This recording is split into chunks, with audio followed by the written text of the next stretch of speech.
It's amazing to be a Quapaw. It's one of the proudest things that I wear, actually. I look at Arkansas as my home. Yeah. I don't look at Oklahoma as my home. I want to go back to where we really thrived, and that would be East Arkansas. The Quapaw people are very resilient. People just keep thinking that we're gone, and we just will not disappear. We're still here, and we're strong. We keep coming back.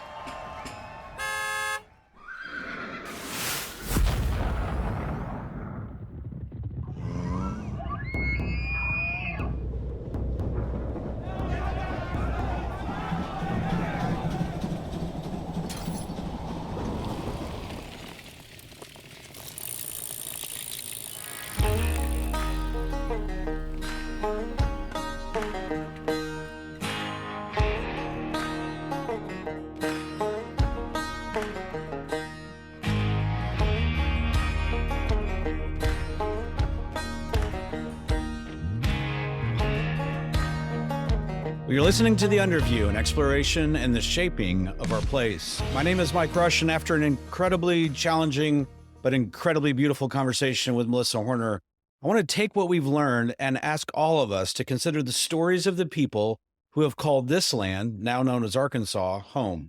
This would be those who have shaped these lands from the very, very beginning. There's a thread that I've been following from the very beginning of this season, and today we have the privilege of being able to see it more clearly. My guest today is Betty Gaedtke. Betty is an elder of the Quapaw Nation. When we begin, Betty will share more of the origin of the Quapaw people, but for a frame of reference, the Quapaw people have deep ancestral ties to this place now known as Arkansas. This is where they thrived for centuries along the Mississippi, White, St. Francis, and Arkansas rivers.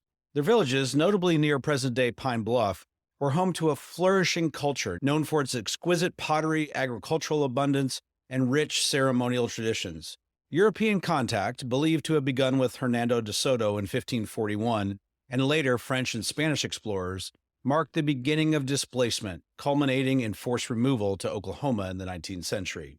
Despite this, the Quapaw Nation continues to honor its connection to Arkansas, viewing it as their true homeland, advocating for the protection of their ancestral sites and revitalizing traditions like pottery to sustain their cultural heritage. Today, you will see how Betty is the thread of her ancestors here today. I wanted to speak to Betty because I want you to put a name to a story. I want you to hear directly from the voices of those impacted by settler colonialism. I want you to hear a voice that still carries the blood of her ancestors. Betty and the work that she is doing was referenced in episodes 2 and 3 with Dr. Zabecki and Jaslyn Sanderson. Just a little reminder from Dr. Zabecki. We would say that probably the ancestral Quapaw were the people that were living at Parkin. But we do have the history that the Quapaw understand about themselves, of course. And also there are artistic motifs that translate down from ancient cultures to the modern artisans and elders that have just significant meaning to folks, and also stories that get passed down as histories that get passed down, as well as important ceremonial systems. The Quapaw Nation elders still have that memory of how the kinds of pottery and the way that it's decorated and the uses of it. And Jaslyn was the connection back to Betty and her story. The people of these lands were removed to Oklahoma during the Indian Removal Act, but they're still very much alive. So, for example, Betty Gaedtke, she's a Quapaw potter who still works in the same traditions as what you're looking at around us. She's a magnificent woman, and she pops into the museum every once in a while to say hello. But she is still harnessing her ancestors' ideas and traditions and putting it into the pottery today. And so today we have the incredible privilege to be able to share a table with Betty Gaedtke and to hear her story and the work that she is doing. I can't wait for you to listen. Let's go ahead and jump right in. Betty, good morning. Thank you for sharing a table with me. I'm humbled that you would be here. Thanks for being here. I would say to you probably would say this to me, but Hawe, did I say that correctly? You did. And you might even go a step further and say Hawe Hagita. That means hello, how are you? Oh, it's beautiful. So thank you very much. I'm trying to be a student. And so I want to, absolutely bring that into the conversation. And so, Betty, I typically ask people when we start this to tell me your story. And your story is a long one, and I want to hear all of it. And maybe we can start there. Tell me your story and who you are. Well, I'm going to just briefly tell you a little story here, which basically my name is Betty Gaedtke. My Quapaw name is Tepmishika, which means little buffalo woman. I'm an enrolled member of the Quapaw Nation. I'm a former council member. I'm a former cultural committee member. I served on the culture for over 10 years and currently the only Quapaw potter. I am just a Quapaw Nation tribal member reviving the art of Quapaw pottery. I am part of the Buffalo clan, and my grandmother was Nora Buffalo Brock, one of the last pureblood Quapaw Indians when she passed away in 1987. Sadly, there are no more living pureblood Quapaw Indians left in existence, to my knowledge. My great-grandparents were Joseph Buffalo and Seanie Brown Buffalo, and I will touch on that in a moment, but also, they were pureblood Quapaw. My great-grandparents were Tashika, who I am named after, and his name was that translated into buffalo calf, and Kadaska, and Red Sun Quapaw, and Watashika, all pureblood Quapaw. The Quapaw Indians are a branch of the Sioux from the upper Ohio River Valley that broke away and went downstream on the Mississippi River. Hence our name, Ogapapa, or Quapaw, but they all mean the downstream people. We settled in many places from the Missouri Boot Hill down through Arkansas, along the St. Francis River, the White River, the Mississippi River, and the Arkansas River. We prospered very well in those areas, with our most populated area being along the Arkansas River, about 30 miles southeast of current-day Pine Bluff, Arkansas.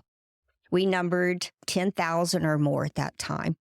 DeSoto was the first European to briefly visit the Quapaw in 1541, the main village of Ossetoy, located near Gillette, Arkansas, and was visited by the French explorers Marquette and Juliet in the late 1600s, followed by La Salle, and then by the Spanish explorer Tonti, who built a fort there named the Arkansas Post, the first capital of Arkansas. The explorers' scouts were from various tribes and pronounced Quapaw, Kwapa, in variations and translated several times, ending up sounding like Arkansas, hence the name of the state, Arkansas. It has been documented that the Quapaw were a friendly and handsome people. I believe the Quapaw potters incorporated their sense of humor into the pottery vessels in many different ways. And here we are sitting here amongst a bunch of Quapaw pottery. If you would look around, you could actually see, especially this group here. So our tribe is most recognized for our exquisite pottery we made and is some of the most sought after Mississippian pottery today. These pots are recognized by the Nodina red clay, red and white swirl markings, and the head pots, effigy pots, and the gray clay pots, which incised markings. Pots had multiple uses and were also buried with the dead. By the time the Indian relocation began, our tribe had severely dwindled due to disease by the French and Spanish. And in the early 1800s, we ceded millions of acres of land to the United States for $500 and $10,000 in supplies, which most never came. With no place to go, we settled briefly with the Caddo Indians along the Red River. Due to disease and starvation, our numbers further dwindled to less than 200. Some went back to Arkansas around the Little Rock area and barely survived, while most relocated to northeast Oklahoma, where we currently reside today. And now our numbers have since grown back to over 6,000. However, we do not have one pureblood left. My passion is creating pottery in keeping with the Quapaw culture. In 2012, I learned how to make our pottery with the styles, the decorations, and ways of our past. My pots are not antique, but they are authentic Quapaw pottery, and all of them are signed and smoked. When I started researching for information on Quapaw pottery making, I found that there were no Quapaw potters left and that this was a lost art. That motivated me even more, and it became my goal to not only learn the art, but to teach and carry on for our people. I currently teach pottery lessons for tribal members in our tribal pottery studio in Oklahoma. Part of which we do during our lessons is to make small bowls for tribal members to take with them on their journey when they pass on. So what we do is we make 2 vessels. The students get to keep one, and they have to donate one to our tribe. We are once again including pottery in our funerals. One of the most obvious ways to recognize a Quapaw vessel would be the red and white swirl. If a vessel has a red and white swirl or other shape, it is almost certain to be Quapaw. There is also a lot of conversation amongst the elders speculating on the head pots and what they stood for. Could they be a trophy, possibly from killing an enemy warrior? Could they be in the likeness of the owner of the vessel? Could they be used for special ceremonies, for honoring top warriors or high-ranking officials? These all have question marks. The Quapaw love to adorn themselves with multiple tattoos, ear piercings with copper earrings, bird feathers, and were common on many head pots. Many head pots also have a tab on the knob, a tab or a knob on the forehead. I usually decorate my head pots using horsehair in the tab to represent the scalp of an enemy. Another giveaway to recognize Quapaw or Mississippian vessels is when they are in the form of different effigies such as animals, human body parts. Now, when I say human body parts, I am literally talking about feet, legs, an arm, possibly. I don't know what possessed them to do it, but there are quite a few out there. Fish, birds, frogs, shells, and turtles. Many of the effigies were used as teapots, and that came from the French when they visited. The Quapaws also did incising on some of their vessels with various shapes and lines, and some were even just plain. They generally use slab and or coiled methods for building a vessel using various tools that you would find in nature. These tools were used for both building and decorating the vessel. They used various types of timber to keep the clay from shrinking and cracking, and some included sand, crushed mussel shells. Grog is broken pieces of pottery, and they just crunched them back into a powder and put them back into the next batch of clay. And sometimes they used cattail fluff. To decorate, they would paint using clay slip, which is basically just diluted down clay into a liquid form, and use some type of hair utensil to paint with. They incised and even used the reverse smoke technique at times. The reverse smoke technique is, right now, it's currently my absolute favorite technique. I went up north and helped my tribe do a repatriation, and it was hard to watch some beautiful vessels go back into the grave that were this reverse smoke technique. And it's where you double fire your vessels. And the smoke would, anything that wasn't covered with a slip, the smoke would turn black.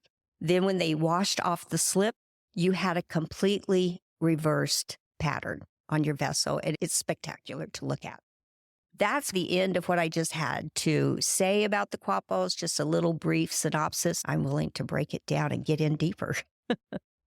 Betty, thank you. There's a whole lot there that I want to dig into. Maybe let's start here. What does it mean to be a Quapaw today? Oh, it's amazing to be a Quapaw. It's one of the proudest things that I wear, actually. My father is non-Indian.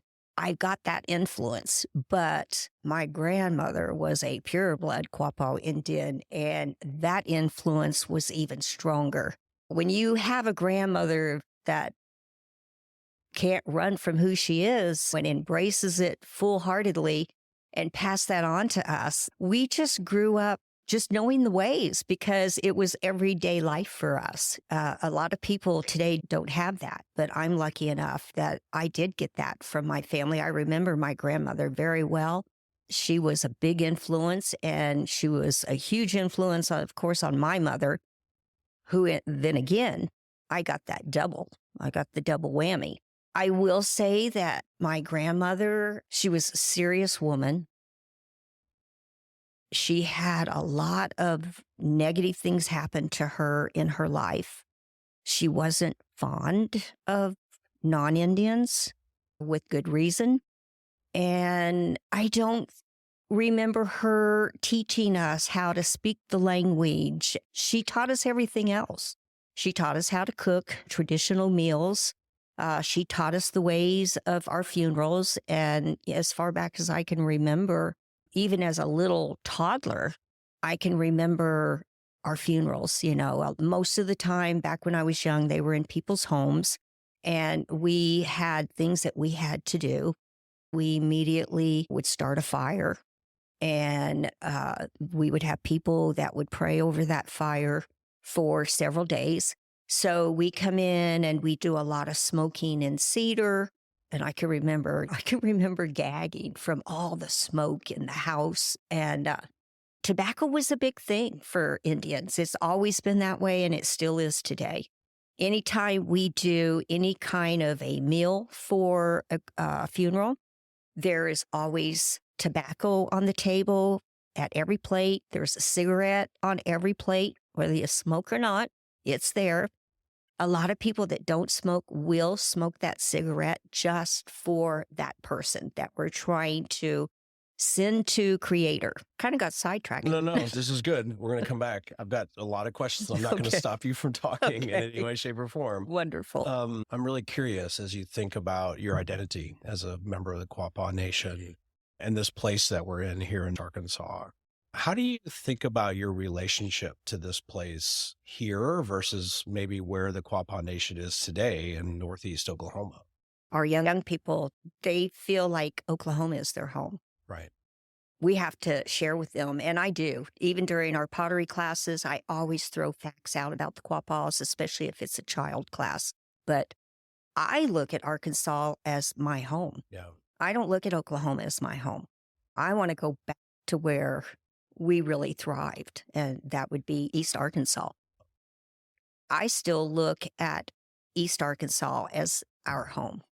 We have still never been paid for that. Our treaties, we've had 3 treaties, and they've not honored any of them so far. So yeah, they put us in Oklahoma, and I like it there just fine. It's where most of my relatives are.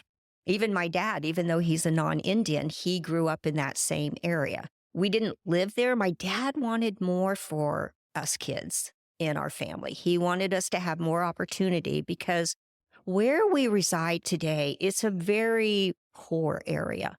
And back when they first put the Quapaw in Quapaw, Oklahoma wasn't considered to be anything but badlands. It wasn't good soil. There just wasn't a lot of positives about Oklahoma, they thought.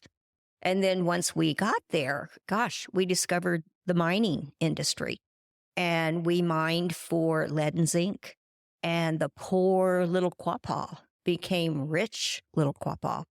And for an example, her last name is Beaver.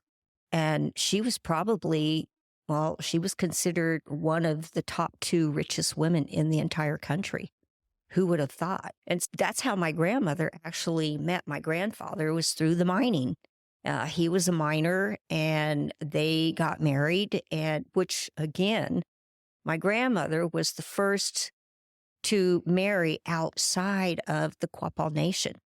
And she didn't even go to another tribe and marry another Indian from another tribe. She went and married a white man. So that was the first influence for my mother, because granddad was white and he was from Iowa, of all places, not even from Oklahoma. But yeah, the Quapaw became rich Indians because of all the mining. And to be honest, Miami, Oklahoma, Pitcher, Oklahoma, Baxter Springs, Kansas, that was all a very booming area 50 years ago. And now it is almost just wasteland. There's so much waste from the mining. The water got contaminated, and it got to the point to where the cancer rate was just extremely high, and it still is very high. It's way above normal in that area compared to the surrounding areas. and it comes from that lead and zinc poisoning. The Quapaws are in a big movement of cleaning up our land, and we have approached the government, and they have given us all kinds of grant money to clean up the waters and stuff. And so we are making headway. And then, of course, the Quapaw discovered casinos. And again, that started bringing in lots of money for the Quapaw people. As the mining was dying down and pretty much gone, it left just a big land of waste and contamination. And you know what? The Quapaw people are very resilient. People just keep thinking that we're gone, and we just will not disappear. We're still here, and we're strong. And now we have casinos. We have the Downstream Casino, we have the Quapaw Casino, and we have the Saracen Casino, which is in Pine Bluff, Arkansas. So we keep coming back. Let's back up for a minute, because I'm trying to get the foundation here a little bit of give me a foundation for the culture of the Quapaw people before any contact with white. Well, from everything that I've learned about our past, we migrated down from up north, and we didn't live individually. We lived in long wooden homes, and they were multiple families. And you know what? Everybody had a chore. There were no free rides at that time. Everybody had a job. And quite frankly, the women did most of the work. The men hunted and they did politics, but the women pretty much did everything else. They had the children. They took care of the children. They raised the children. They took care of everything around. They were the potters. The mothers did the pottery and they taught their daughters, while the men would take the boys out and teach them to hunt. Betty, when you think about the artisan history of the Quapaw people, you are spending really so much time and energy to learn this and to bring this back into the world today. I'd love to understand from your perspective, why is this important to bring back this artistry in the form of pottery of the Quapaw people today? Because I feel like we've lost enough. We've lost so much. The Trail of Tears was so hard, and when you have all these traditions that you live your life by and they're handed down from generation to generation, and then all of a sudden you don't have it anymore. And it's because the Trail of Tears robbed us of 80 to 90% of our people. That's a lot of traditions that went to the grave. So that trail is just paved with dying traditions that never made it to Oklahoma. And the few people that did make it to Oklahoma, they've tried really hard to keep those ways alive. A lot of this, you just have to speculate and maybe use common sense and maybe compare it to, okay, all of my life I've been doing it this way because that's what grandma and my mom taught me. When I'm assuming that's what was taught to them. But it's important because we have lost so much of our history. And pottery was probably one of the things that the Quapaws were really mostly known for. To let that fall to the wayside, you just take for granted. When you're young, you take for granted it's always going to be there. And I've always been, from the time I can remember, my mom always taught me to work with my hands. I can't even think of a time when we weren't doing something with our hands. So I had that already instilled in me, and I've already been doing that my whole life. And I had always said, when I retire, because I worked up in the Kansas City area, so that was like 2.5 hours north of where my tribe was. And I had a career through the post office. And for those first probably 10 years, it was guaranteed that I would work on a Saturday. So I just kept missing out. Then you have family, and then you're raising your family. And so you keep putting that pottery on the back burner. So when I finally did retire, I decided the first thing I'm going to do is go back to Oklahoma. I'm going to learn Quapaw pottery, because that was really something I've always wanted to do and just couldn't find the time to do it. And once I did start seeking out It was like, oh, yeah, that person died like 12 years ago, or that person's no longer here. And then it got down to, well, who is doing pottery? Well, I don't think anybody is. And that was what really upset me. And so I just decided that that's something that we have to bring back. It's too important to let it go to the grave. And that's been my motivation, is that this is what we're known for. We need to keep this going. So we're in the Museum of Native American History here in Bentonville, Arkansas, and behind me is Quapaw pottery from the 1400s that goes back hundreds and hundreds, if not thousands of years.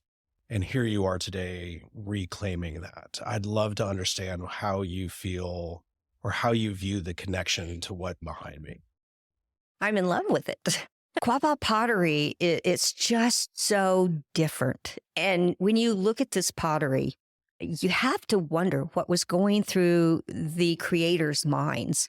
And I'm telling you, we still have those genes today.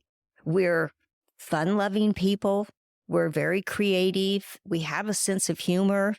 We do a lot of joking around with people. And I really think that this pottery, this ancient pottery, reflects those same things. Some of the faces on some of these effigies are hilarious. It makes you wonder what was going through their mind, because some of these things look like they're actually smiling at you or grinning. They may have wanted them to maybe look vicious, but it's just the opposite effect. But I just have a real deep connection to it, because I've made it my business to learn how they did it. Not the way we do it today, not where we can just go to a clay bank and buy commercial clay that's already been mixed for us. The Quapaws, they would go out and they would dig their own clay and they would process it from the ground up. And that's a huge process. It's actually not easy. And by the time you go through all of those processes, you have a real connection with the piece that you're creating, because you do start from the ground up. Yeah, maybe talk about that a little bit more, because it comes from the earth, it comes from the ground. And if I understand correctly, and please correct me if I'm wrong, what makes this art form unique to the Quapaw people is that it comes from the place of origin. It comes from the place along the Mississippi River in southern Arkansas. So you have this connection through this art to the land and to the place that makes it unique. And I'd love to understand your perspective, how you view that in your mind. Well, Mother Earth is so important to begin with. And for the Quapaw to be able to figure out how to make their pottery, it was a game changer for them, because they made bowls and plates and things to eat with. And that was just such a big game changer. And even though all of these vessels, because everything that the Quapaws did, they didn't do anything for fun. Everything had to have a purpose. Now, they did have fun making them, because when you look at them and you're thinking, okay, there's a fish, this really strange looking fish that is actually a teapot. So they're just using their creativity to express themselves. And again, I think it's part of their inner being of having a great sense of humor. But it's deep. My connection is just deep. I don't know how else to put it. It's everything. As I watch you, I'm curious. It feels like mentally you're actually there. Yeah. 500 years ago in that place as you're creating this art form. I do feel that way. And you know what? When we do our pottery classes, which, by the way, I'm here in Arkansas because I am here doing pottery classes for my tribe. And so we just did a child's class, which I really love those, because you know what? Kids are so brave and they don't know yet to be afraid of clay. We've done all different age groups, and the kids they dive in, they don't worry about anything, and it comes out beautifully every time. But yeah, we talk in our classes. We talk about the Quapaws. We talk about families, because I think that's what the Quapaws did hundreds of years ago, while the mothers were sitting and talking to other mothers and daughters talking to other daughters, and they're just interacting, and they're talking about everyday life. Who's having a baby? Who's getting married? Whose kid is this person? And that's what we do in our classes today. Because I want our people that come and take these classes, I want them to know about other people that are in that class, because it's like a quilting thing. Even back in the day when people would quilt together and they would all be around one quilt and they would still be conversing back and forth, talking about current events. I believe it's the same way with the Quapaw and their pottery. And that's what we still do today. We laugh, we joke. There's always that person that does that oddball piece of clay. We laugh about it. We congratulate them for going off and doing their own thing. And I really think that's what the Quapaws did on the riverbed. I was at Crystal Bridges some months ago, and you've had some of your pieces displayed there as well, too. What does that mean to have to have some of your pieces at Crystal Bridges here in Northwest Arkansas? I couldn't believe they called me. I got that phone call, and I was just completely blown away to have a piece of Quapaw pottery sitting at a world-renowned museum. Again, it's all about asking questions. Who's a Quapaw? Or how do you even pronounce that word? And it's all about making sure that people know that we're still here. We didn't go to the grave, not all of us, and we're still here, and we're coming back, and we're working hard at that. I've heard you say a couple times now there's no pure blood Quapaw people remaining. I'd love to understand what that means to you and how that maybe influences what you're doing as it relates to why this art form that you're practicing is so important. Well, first of all, it's heartbreaking. It literally is heartbreaking that we don't have any purebloods left. Now, we have plenty of full-bloods in our tribe, but to be a full-blood, that means you would have to be part Quapaw and part something else to make that 100%. So when I say we have no purebloods, we have no pure blood Quapaws, and it just makes me sad. Every time I think about it, it makes me sad, and it makes me worry because, again, I'm a quarter blood Quapaw, which is considered high blood quantum within my nation. And we have some people that are like 1/250th. That when the government lifted that restriction where it used to be the cutoff was a quarter. And because we weren't able to keep marrying within our tribe, of course, this is how we ended up here. And again, that's because of the Trail of Tears. So I feel the urgency to keep our ways going because I feel like I'm one of the last ones that got to experience this my whole life. There's so many that don't. And so I feel like I have an obligation to the rest of my people. I make sure that my son was privy to all this, and I made sure that he knew our ways, and he's just a carbon copy of me. So I'm not worried about him not doing his part. And a lot of it is you just have to keep repeating and repeating so that they don't forget. And I feel grandma's gone, mom's gone. It's pretty much my generation, and now they're looking at me like I'm the old one. And again, that comes with, you have to share that. You have to make sure that our young people know what I grew up knowing and expose them to it. Otherwise, we're going to lose it. And that's my biggest fear. I don't know if this is a fair question. And I think language on how I ask these questions, I want to be very careful because I don't want to. Oh, you're. I know. How? You know what? I do have to stop you for just a second Please. and say how appreciative I am of how genuinely you want to word this so right. Thank you. Because That's very kind.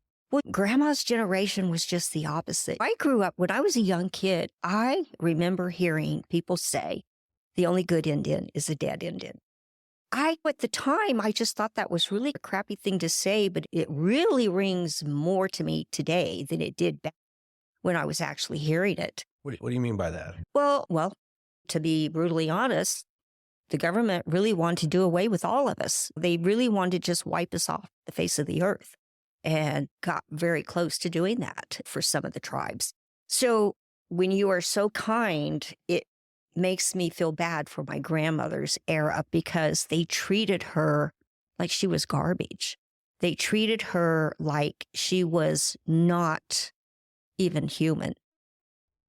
I think that's the rooting, right? Like, I want to understand. I want them to come face to face with the reality of the history of how people have been treated, especially Native Americans, Indigenous people have been treated, and the impact of that today. Like, I think if we want to be honest about making this place and this community all that it can be, then we have to be honest about our past.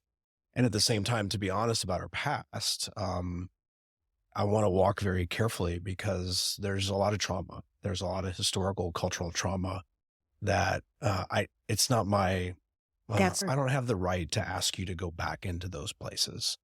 And it's this duality of wanting to understand so that we can communicate, so that we can provide a sense of empathy to create a foundation to move forward and yet not inflict the historical traumas that are beyond comprehension in so many ways. And I think to your point, when you look at policies of the United States, it's very clear that the goal was to remove. It's this process of exploitation and removal.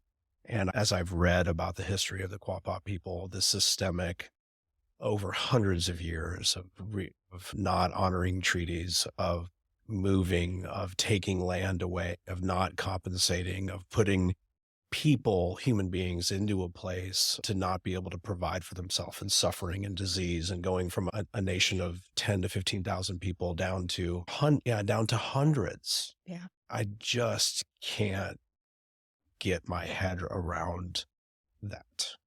And so I think what you're doing today to say that this culture matters and who we are as people matters, to me, is some of the bravest work that I've ever seen. And I want to walk delicately through those spaces and say that this history matters, because if we want to, as a people, find a path forward, then the question that comes into that is, how do we understand those stories? What is now I'm talking all the time. I'll cut off to cut all this out. But I think that's the tension that I walk through in these conversations, is wanting to understand that story without trying to inflict anything that is inhumane or undignified into it. And finally, you mentioned your grandmother, like, she has every right to be angry, and she has every right to do the things that she does based on the history of this place. And so, like, where that lands us today, for me, from my perspective, it comes from a place of deep pain and deep suffering, and yet your response is creating something beautiful. And to me, that duality of humanity is something that I'm trying to understand. I think where I see you today, what you've done with that is you've turned it into something really beautiful to create and celebrate the culture of a people before that all happened. And so how do you balance that? Do you balance that? Is that even the right word or way to look at it? I think that is a good word. What choice do we have, basically? We came from sorrow and hardship, but we don't want to live in that. We want to rise above it. And I think most of us do, for the most part. It's funny. I have this part of my life where most people, like, you go to school, you graduate with a group of people, you might have lifelong neighborhood friends that you carry with you a whole lifetime.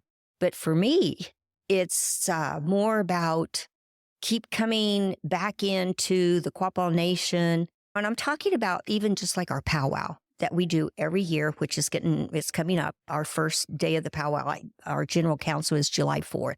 So this year it's the 4th, 5th, and 6th. And I've never missed a powwow yet. Mom and Dad, from the time I was born, we camped the same place every single year. It was my grandmother's original campsite, and it was handed down from her to all of her kids, one at a time. And then as they died off, the other one took it, the other one took it.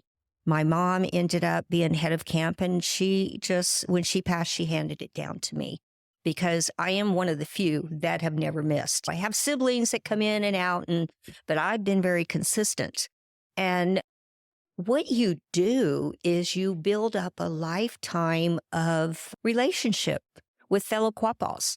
And I can honestly look back over my life and say, this means so much more to me than going back to a high school reunion or going to college and doing that experience and graduating from that.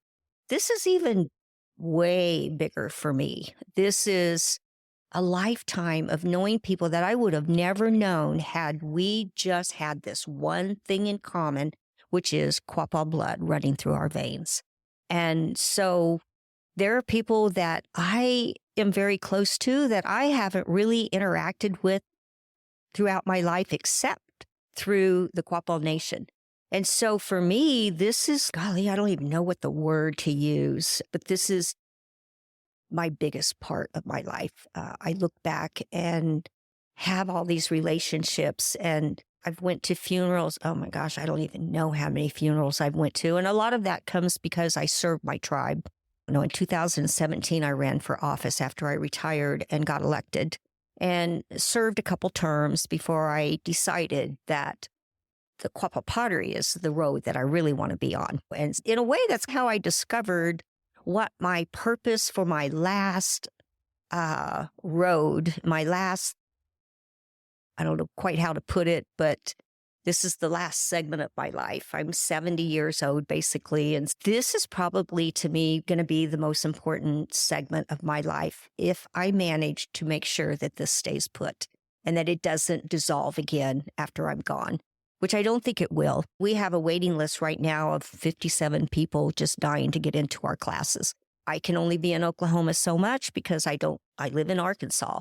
And so, yeah, it's hard to put into words. It's more of just a feeling that I can't put into words for some reason, but it's everything. It's my entire life of being part of this tribe.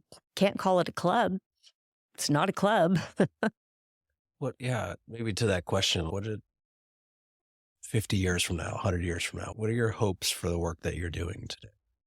I'm hoping that somebody is thriving doing Quapaw pottery. I'm hoping that there's no cobwebs in our pottery studio. That was one of the last things I did when I left the council. It was literally the last meeting that I set up on before I gave my chair to the next person. And the one thing that meant the most to me was, how did we let the Quapaw go, the pottery go? And going to the culture committee meetings, and we were dashing around for years. Now, I wasn't literally on the culture committee while I was on the business committee, but that was 4 years that I sat in every meeting as a tribal leader. And then when I stepped down from there, then I was actually put on the culture committee. So I served another couple terms.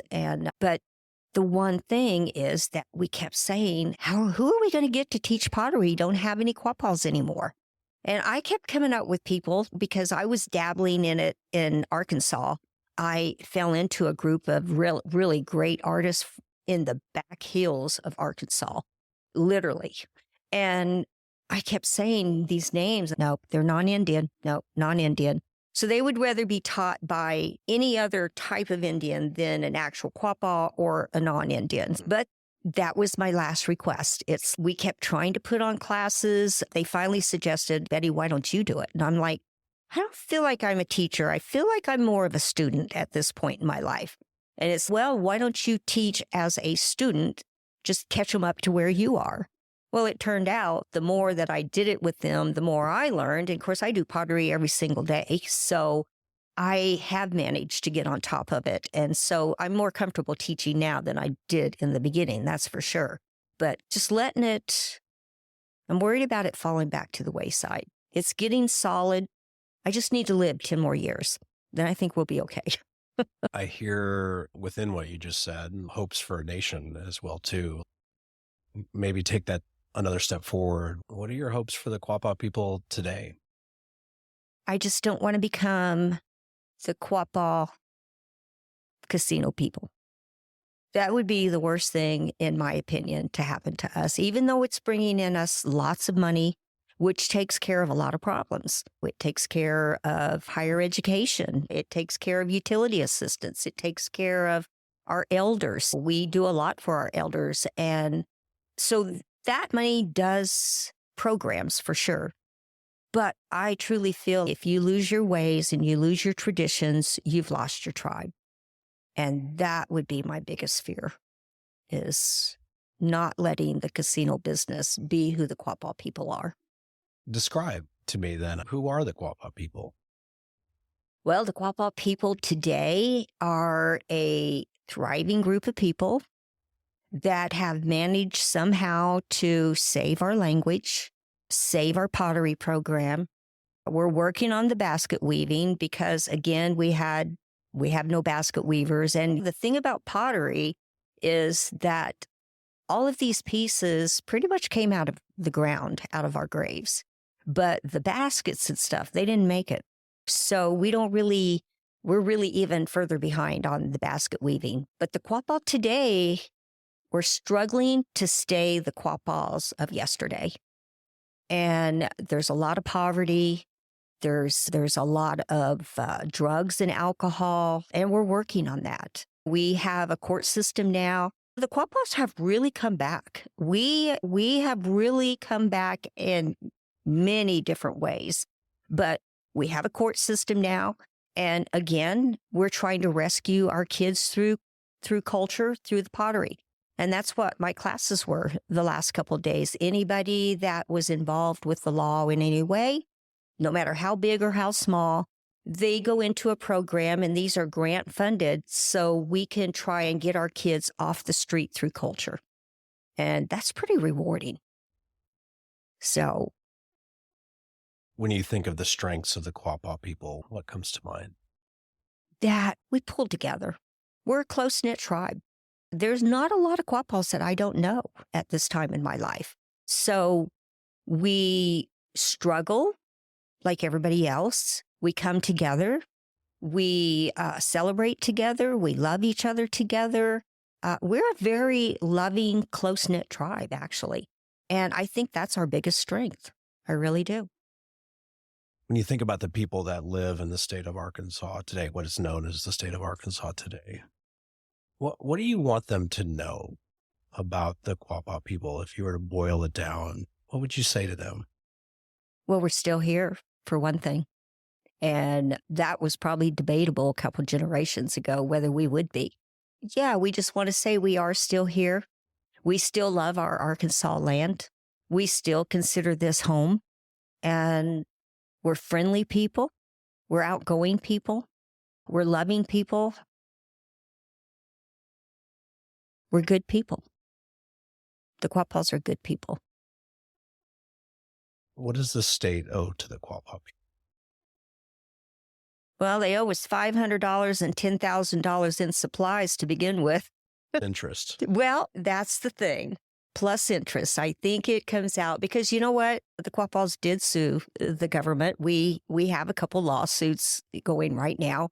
One did pay out, and it hasn't been completely paid out to who it belongs to yet. And the other one, every time you get a new administration, you get new ideas. They think differently. And because the people, we have elections every single year. You may put in several years, or you may only put in one term, which is like a 2-year term. It depends on who's in power, actually, as to what direction we're going in. Right now, the current administration, she's fighting for the Bear lawsuit. I think she set us back a little bit, not because she meant to, but just because the lawsuit had already been written. They're trying to manipulate the wording a little bit. She wants to divide this equally between every tribal member, where originally it was supposed to go to the people that really suffered. Like my grandmother had land that was mined. She wasn't considered a poor woman. She was actually considered a wealthy woman during like the Depression times. She was probably bringing in $1,500 a month, which, people would think she was a rich woman. However, all the royalties off those mines, she was only getting like 1% of what was supposed to be coming to her. So, even though she didn't do without much, she was still very ripped off. And so, again, that takes us back to these lawsuits. It's the ugly part of all of this, but it's still a reality. And this may not be a fair question. Tell me to be quiet if you want. I mean, beyond I understand the monetary compensation aspect is huge. Beyond that, as a people of Arkansas that are here today, how do we acknowledge and support the Quapaw people today? Oh, that's a good question. I guess just acknowledging that we are still here, that we do exist, and that this was our home. Just acknowledge that and not make us feel like it's not home for us, because it still is for us. Respect is a good word. Just to be respected. I have a lot of pottery in the ground in this state. Please leave it alone. That is like my biggest, saddest problem.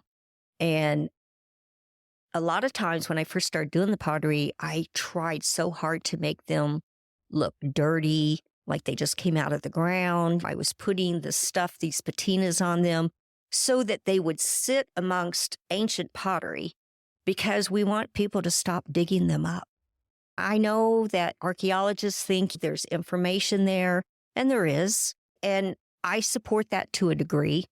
But this grave robbing, it's a knife in my heart. How would you like it if I went and dug your grandma up and took her jewelry off from her? That would just be the worst thing possible for you. And it's the same way with us. And it's all about not respecting who the Quapaws are, or any Native American for that matter, but especially for me, the Quapaw. Within these conversations, we've used this term of to repair. What does it look like to repair so that we can move forward together? When I say that word to you from your perspective, what are the things that people in Arkansas can think about that need to be repaired back to the Quapaw people? I don't know that it can be repaired. The damage is done. Frankly, the damage is done. We're just trying to survive it, basically. And I think we have. And I think we're even thriving in a lot of ways. We've gotten a lot of our culture back. We've kept a lot of our traditions going in spite. And a lot of the keeping this alive is things like I said, the last time I recorded my mother, and she took herself back to her childhood, which was amazing to listen to her go on. And again, the damage is done. That the fact that the way my grandmother raised my mother is a direct reflection of how grandma was treated. And I've heard a few people say that they remember grandma being a mean woman. Well, grandma wasn't the only one that was like that. That whole generation was like that because of the way that they were treated. And so that trickled down to my mother's raising. And you ask anybody in my family, my siblings, we can all agree that my mother was a very strong and hard woman. And that was a direct reflection of her upbringing. Again, I feel like I'm treading into areas that I maybe should not. So again, you have the right to tell me to. Now I'm very open, and you're willing. You can cut out anything you would like. No, I think to your point, like the reality, if the reality is that it can't be repaired. Yeah, it really can't. What does that look like as a dominant culture group, if you will, to support what the Quapaw Nation needs today? We're just doing the best we can. I think we're doing okay, though. Right. I do. I think we're doing really good, actually, for the most part. Let me ask you this then, maybe rephrase it differently. Like, if it can't be repaired, what does it look like to be honest and to honor the history of the Quapaw people here in Arkansas? Well, I don't think it can be repaired. However, those people that were really affected so drastically are no longer with us. So they're not suffering it any longer. And it doesn't hurt me like it did them. And so every generation, I think we're healing, basically, and we're getting on with life and trying not to dwell on the really negative stuff and focus on what we do have, which we still have each other. We still have our powwows. We still have our traditional meals and our ways and the pottery. And so I think we're good. I really do. And I don't think that we hold anybody responsible anymore. If we probably shake our finger at anybody, it's going to be our government. But then maybe you guys should be doing that too. I'm just saying. That is a valid argument. All right, I have two more questions for you for this round. Okay. I've asked everyone that I've spoken with this question, so I'm not picking on anybody. But the question is, like, what are your fears for the work that you're doing, for your people, for this place? I don't have the fears today that I had 10 years ago because I do feel like we're in a solid place. So I'm doing it because I figure sooner or later somebody's going to be just like me and they're going to fall in love with this and they're going to see the importance of it and they're going to pick up and they're going to keep going on after I'm gone. So that's the goal for me anyway. One of the themes of this conversation, all these conversations, is this idea of wholeness. When I use that word wholeness, what does that look like from your perspective?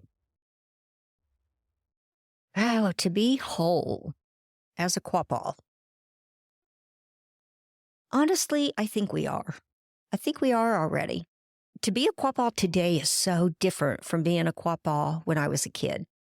Now, that's where the Quapaws had some real poverty. But the Quapaws are really very generous people.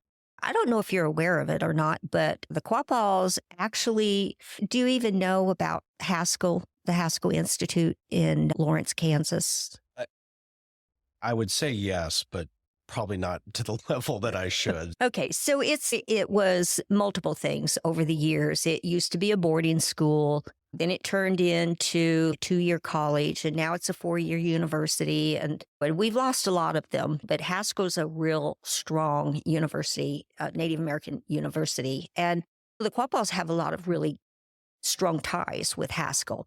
And my point was that we were such a poor tribe for so many years. We were just dead broke by the time we reached Oklahoma, starving, the whole 9 yards. But yet we were one of the biggest contributors to the Haskell University. And you have all these tribes that have so much more money than the Quapaws, and yet we were one of the biggest contributors. And we funded for the stadium and there, which back then, I don't even know how we came up with the money, but we did. And so I think we are whole still, and we're doing okay. There's some that do better than others, just like everybody in life. Some fell into the wrong road. A lot of the people, especially I guess it would be my generation, maybe a little bit, maybe 10 years younger than me, but alcohol was a way to escape. And so that's what a lot of them did. And that's probably one of our biggest problems today. I can remember one time, I was probably 40-ish, and I was staying at a bed and breakfast. And I remember this lady, she just wanted to talk to me so badly. And back then I was skinny. I had that long, pretty black hair. I had dark skin. And she came up to me and she kicked a conversation and she was like, "You are so pretty." She said, "You Mexicans are the best." She said, "You're not like the Indians." She said, "You guys work hard." And I was boiling inside, and I just sat there and smiled to her while she was telling me all this. And I fully intended to let her just finish everything she had to say before I enlightened her. And yes, I did. And then when she got all done and was so proud of herself because she was so sure that I was Mexican, then I told her that I was a Quapaw Indian, and I just watched this poor lady just deflate right in front of me. And I wasn't mean to her, but I wasn't overwhelmingly nice either. But I let her know who I was. And before you start judging the Native Americans, I said, you need to educate yourself about their past. I sense in you, though, a spirit of incredible resilience. Oh, yeah. I think that's who the Quapaws are. They're very resilient people, very much. And things happen. Things happen. And quite honestly, you get more out of negative. I learn more from my mistakes in pottery than I ever do in a successful pottery. When you never make mistakes, you're not growing. And I feel it's that way in life as well. I've had hardship in my life that I've had to overcome. And a lot of it was because I was a Native American Indian, and I didn't even put that 2 and 2 together until years down the road. I don't think it's like that today as much as it was when I was growing up. When I saw very little prejudice, I have to say, I didn't see much, and I'm happy to say. I appreciate your vulnerability and your transparency. Thank you. I think there's so much woven through your story that influences the work that you're doing today. And I think for me, it's 100%. trying to understand that and draw that out of you to the extent that you want that to be. And at the same time, it's not my story and it's not my right to ask you those things. Well, I am happy that I have the opportunity to be able to talk about the Quapaws, and I would not have had that opportunity if it wasn't through my pottery. It's opened a lot of doors for me to be able to talk about our people. And so that I'm really grateful for. Well, Betty, I want to say thank you for the time to sit with me. And I hope this is one of many conversations. Well, we'll make it that way. Absolutely. I love the beauty that you are bringing into this world and reclaiming, and I'm anxious to learn more about it. And so please keep doing what you're doing. Don't stop. And thank you for being who you are and showing the beauty of a people that we cannot, as a community, forget, that we have to acknowledge as a space in our world. And so thank you for being that light to me. I appreciate it. Well, thank you. I appreciate being here. I appreciate the opportunity to just talk about who we are and where we came from and maybe where we're going. Thank you. Well, it's been a true honor to sit with Betty. Her grace and patience have revealed the depth and abiding truth that is woven into her work. These conversations are not easy, and I try hard not to push into the spaces of pain. But Betty's transparency and willingness to share her story, to be a truth teller, it offers us all a path forward. She invites us to ask hard questions and to imagine a world where these injustices could never happen again. It would be easy to call the Quapaw people resilient, but we cannot say that without acknowledging why resilience has become their only choice. The story of the Quapaw is one of loss and hardship, but it is also of immense light and hope, and Betty reflects that hope like the sun. When so much has been taken, you hold on to everything that you can. Betty's work to reclaim Quapaw pottery is not just about clay or tradition. It's about survival. Yes, even more, it's about the flourishing of a people. And without her, this art form, this history, and the opportunity for cultural renewal may fade into silence. Her work is more than creation. It is an act of resistance against centuries of erasure and removal. But perhaps even more, it's an act of restoration, of knowledge, of memory, and of belonging. As she shapes every vessel, she does not work alone. In every class she teaches and in every conversation she sparks, she is rebuilding what was nearly lost. The Quapaw once shaped the clay of their homeland just as they shape their communities and their cultures today. And Betty is ensuring they will do so again.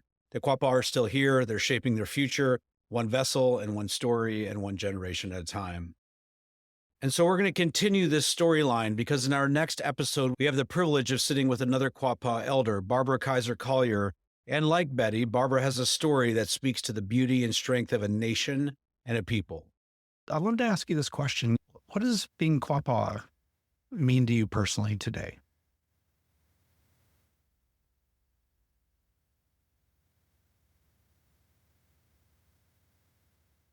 I probably can't achieve that crying. Pride, much pride. I think about my ancestors and what they must have gone through so that we can be sitting here today, you and I. They endured and they sacrificed a lot of things for us to continue to be Quapaw today. So I'm very proud of that. Words can't express how glad I am that I was brought up like I was. and that I lived the life I did as a Quapaw. So I look forward to sharing my conversation with Miss Collier with you, because you're going to meet someone who has held a role as one of the founders of a nation, and I can't wait to share this with you. And as we close, I want to share two more things. First, you heard Betty share a number of times about her grandmother, Nora Buffalo Brock. And Betty sent me some recordings of her grandmother being interviewed, and I wanted to share one of those clips with you. I want to say thank you to Betty for sharing that audio with me and giving me permission to include it in this interview. And then when they closed it, you were sent to Pennsylvania? Yeah. I've got a paper somewhere where I was baptized by one of the priests. I have a little time finding the paper where I don't have no birth certificate, so I have to go by that baptismal paper. On going up to Pennsylvania, how come they sent you to Pennsylvania? I don't know. I guess after the school closed down here, why they sent not only me but my two sisters and Bill Conner. I believe he went up there. Yeah, because I've talked to some people that went to Haskell up in Kansas. Some did. Seemed like Haskell would have been Kids were sent different places. The Indian office used to be in Wyandotte at the time. They were going around gathering up school-aged kids and send them away to school. When you were going to the Catholic school, were the kids allowed to speak their own language, the Indian language? Well, I didn't know how to talk English when they sent me. Were you allowed to speak Indian at the school? I had to. I couldn't talk no other way.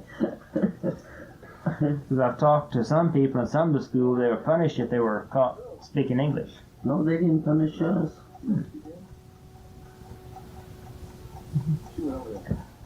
What did you think about being sent up to Pennsylvania? Well, I liked it up there. It was a good school. Had the Quapaws retained much of the old tradition, the old ways, the ceremonies? Not anymore, I don't think. All main old-timers, they're all gone. Mostly all young class. Talking to Lloyd and Mrs. Trollinger, they said that a lot of the old-timers didn't teach the younger ones the old ways. They didn't. How come? I don't know. I don't know. So there's not many Quapaw speakers left in it. Now that Victoria I was telling you about, she knows how. She could probably tell you a lot of stuff. I don't know whereabouts she lives over there. She's in poor health, so we better catch her. And as we listen to the words of Betty's grandmother about the old timers teaching the old ways, I have a feeling that Betty's grandmother would be so incredibly proud of what Betty has accomplished in making sure that those old ways continue for generations to come. And then Betty was kind enough to invite myself and a friend to the Quapaw Nation powwow in Oklahoma last year. And I cannot even begin to explain how profound of an experience it was for me to be there, to observe, and to just be able to honor their story. So watch for social media for more information. But today I'm going to close and leave you with some of the sounds from last year's Quapaw powwow. It's an incredible display of the beauty of a people, and I sure hope that I can return next year. I want to say thank you again for following along, and thank you for being an incredible part of the shaping of our community. This is The Underview, an exploration in the shaping of our place.